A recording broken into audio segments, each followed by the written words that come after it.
अस्सलामु अलैकुम। आज से मैं एक सीरीज स्टार्ट करने जा रहा हूँ जिसमें मैं हर दिन कोई ना कोई HTML की प्रॉपर्टीज़ एक दो HTML की प्रॉपर्टीज़ सीखूँगा ऑफिशियल हार्वर्ड की उन वीडियो से जो उन लोगों ने पोस्ट किए हैं यूट्यूब पे। तो चलो स्टार्ट करते हैं पहले वीडियो से।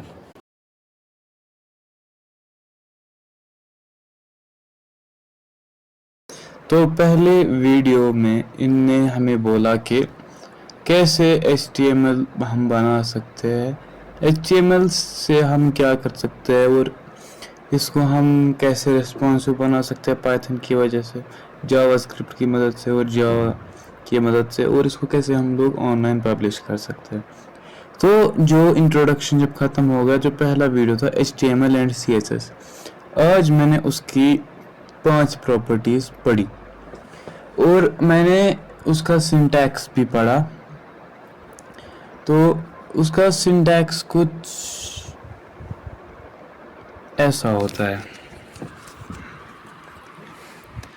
तो ये मेरी ओरिजिनल है जो मैंने सबसे पहले स्टार्ट किया।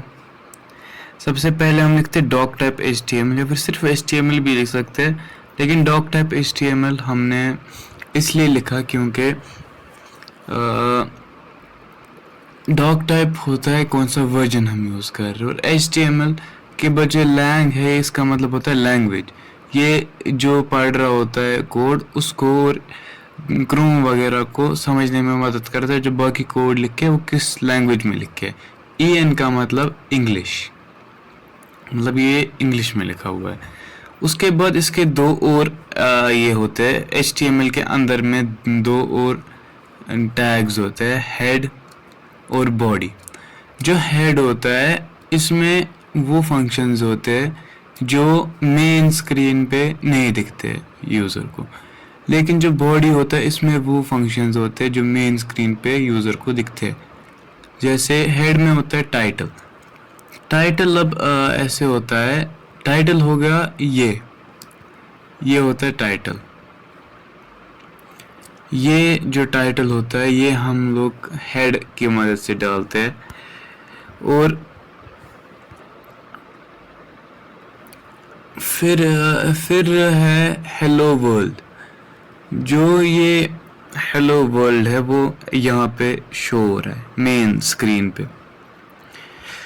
उसके बाद मैंने जो दूसरा पढ़ा वो होता है हेडिंग। हेडिंग का मतलब होता है हेडिंग एक ऐसा टैग होता है जो किसी भी वर्ड के साइज को कंट्रोल कर सकता है।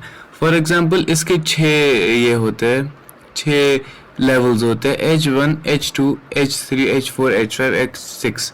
H1 सबसे बड़ा होता है, H2 से छोटा, वैसे ही करते करते H6 सबसे छोटा होता है इन 6 में। तो वो कैसा दिखता है इस पे, ये हमने लिस्ट नहीं हेडिंग। तो हेडिंग जो है तो ऐसे दिखता है। हेडिंग हमने टाइटल लिखा हुआ था जैसे आप लोगों ने देखा था, टाइटल हेडिंग। उसके बाद नीचे जो हमने लिखा था वो यहाँ पे शो होता है। H1 इतना बड़ा दिखता है, H2 उससे थोड़ा छोटा, H6 बहुत छोटा दिखता है। उसके लिए मैं थोड़ा सा जूम इन कर लेता हूँ। देखिए H6 बहुत छोटा है कंपेयर टू H1। H1 सबसे बड़ा होता है इस H वाली फैमिली का, H6 सबसे छोटा होता है। तो उसके बाद जो मैंने किया इमेज हम अपनी वेबसाइट में कैसे डाल सकते हैं। इसके लिए बाकी सारा सिंटैक्स सेम होता है, तो बस इसमें एक और टैग होता है इमेज का टैग। जैसे आपने बाकियों को देखा उसको स्टार्टिंग टैग होता है और क्लोजिंग टैग होता है, लेकिन इमेज में वो नहीं है क्योंकि जो बाकी होते हैं ज़्यादातर वो होते हैं कंटेनर टैग, और ये कंटेनर टैग नहीं होता है। ये कैसे हम लोग इसको लिखते हैं, हम लिखते हैं पहले IMG, ये हो गया हमें बॉडी की तरह, इसके बगैर नहीं चलेगा। उसके बाद लिखते हैं हम लोग SRC, मतलब जो फोटो है वो कहाँ से लाई है। उसके बाद वो लिखते हैं उस फोटो की लोकेशन या फिर नाम, अगर सेम फाइल में होगी। जैसे मुझे सेम फाइल में तो मुझे लोकेशन लिखने की ज़रूरत नहीं थी। उसके बाद लिखते हैं अगर कभी फ़ोटो नहीं आई तो फिर क्या उसके बदले दिखाए। मैंने लिखा है इमेज। उसके बाद एक और टैग है, एक और एट्रीब्यूट है, नॉट टैग। टैग ये हो गया और ये एट्रीब्यूट होता है उसके अंदर कोई चीज़ जो उसको मॉडिफाई करने के लिए यूज़ की जाए। तो विड्थ हो गई 350 क्योंकि जो ओरिजिनल इमेज थी वो थोड़ी बड़ी थी, तो उसको थोड़ी सी छोटी करने के लिए हमने किया विड्थ 350। जो 350 है ये पिक्सल्स है, ठीक है। तो अब ये वेबसाइट पे कैसा दिखता है, ये वेबसाइट पे दिखता है ऐसा। हमने हेडिंग रखी है, हेडिंग कुछ नहीं रखी है हमने,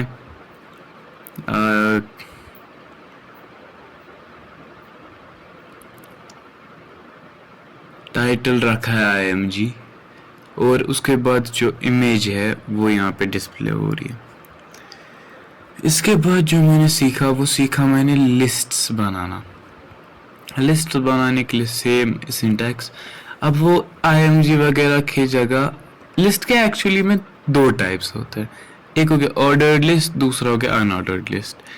ऑर्डर्ड लिस्ट में जो लिस्ट आइटम्स है, ऑर्डर्ड लिस्ट में जो लिस्ट आइटम्स होते हैं उनके स्टार्ट में नंबर्स आते हैं, मतलब जैसे काउंटिंग में होता है उनके स्टार्ट में वैसे ही नंबर्स आते हैं।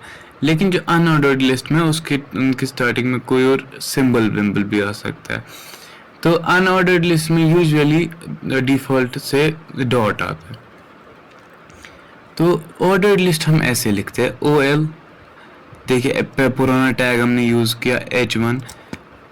ऑर्डर्ड लिस्ट हम लिखते हैं OL। ये कंटेनर टैग है तो उसको क्लोज भी करना पड़ेगा OL। और इसके अंदर फिर हम लोग लिखते हैं लिस्ट आइटम, मतलब LI। फिर उस लिस्ट आइटम क्या है वो लिखना है।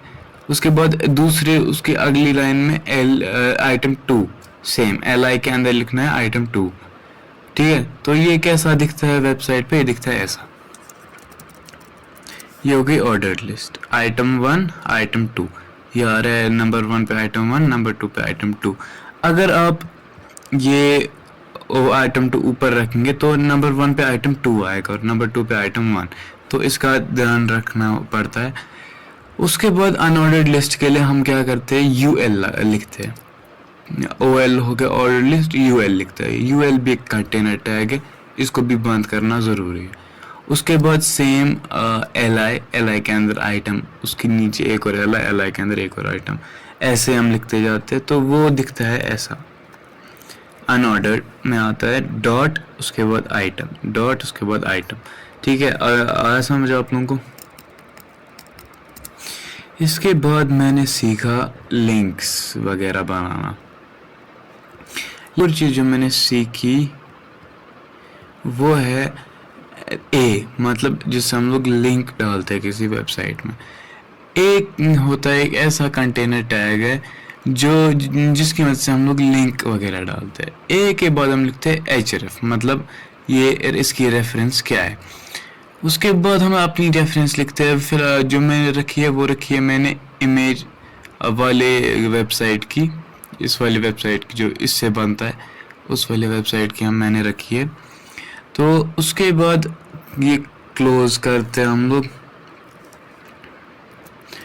क्लोज किया। लेकिन ये बीच में जो एक क्लिक है ये इसका मतलब क्या है, जो ये बीच में क्लिक है ये वो टेक्स्ट होता है जो आपको लिंक पे शो होगा, वो टेक्स्ट जिसको आपको दबाना होता है। मतलब आप देख सकते हैं जैसे ये लिंक है यहाँ पे क्लिक आ रहा है। क्लिक जो है ये हमारा वो टेक्स्ट जिस पे क्लिक करने के बाद हम लोग इमेज पे पहुंचेंगे। ये कुछ भी हम लोग रख सकते हैं, जैसे मैंने अभी क्लिक रखा था इस पे हम लोग IMG भी रख सकते हैं। तो उसके बाद सेव करेंगे, उसके बाद इधर पे आके रिफ्रेश करेंगे, आगे यहाँ पे IMG दबाएंगे, फिर भी वहीं पे पहुंचेंगे। आज के लिए ये इतना ही है, बाकी अब कल देखते हैं। अल्लाह हाफिज़।